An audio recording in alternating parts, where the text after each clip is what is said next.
நீங்கள் பார்த்து கொண்டிருப்பது நியூஸ் 21 செய்திகள். தமிழ்நாடு செய்திகளை உடனுக்குடன் தெரிந்து கொள்ள நியூஸ் 21 செய்திகளை பாருங்கள். கொடைக்கானல் காந்திபுரம் ஸ்ரீ மகா சக்தி மாரியம்மன் திருக்கோவிலில் முதலாம் ஆண்டு உற்சவ விழாவில் ஏராளமான பக்தர்கள் அக்னி சட்டி ஏந்தி தங்களது நேர்த்திக்கடனை செலுத்தினர். திண்டுக்கல் மாவட்டம் கொடைக்கானல் காந்திபுரம் பகுதியில் ஸ்ரீ மகா சக்தி மாரியம்மன் திருக்கோவில் அமைந்துள்ளது.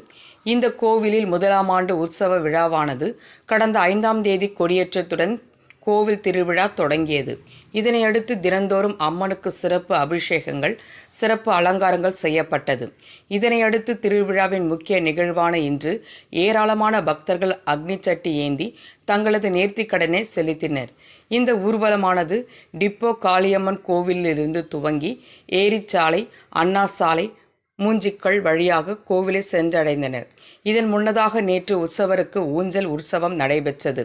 இதனைத் தொடர்ந்து ஸ்ரீ மகா சக்தி மாரியம்மனுக்கு வண்ண வண்ண மலர்களால் அலங்காரம் செய்யப்பட்டு பக்தர்களுக்கு காட்சி அளித்தார். மேலும் கோவில் வளாகத்தில் அமைந்துள்ள கருப்பண்ண சுவாமிக்கு சிறப்பு அலங்காரங்கள் செய்யப்பட்டு தீபாராதனை காட்டப்பட்டது. இதனைத் தொடர்ந்து கொடைக்கானலை சுற்றியுள்ள மக்கள் சாமி தரிசனம் செய்தனர். நியூஸ் 21 செய்திகளுக்காக கூல் சுரேஷ்.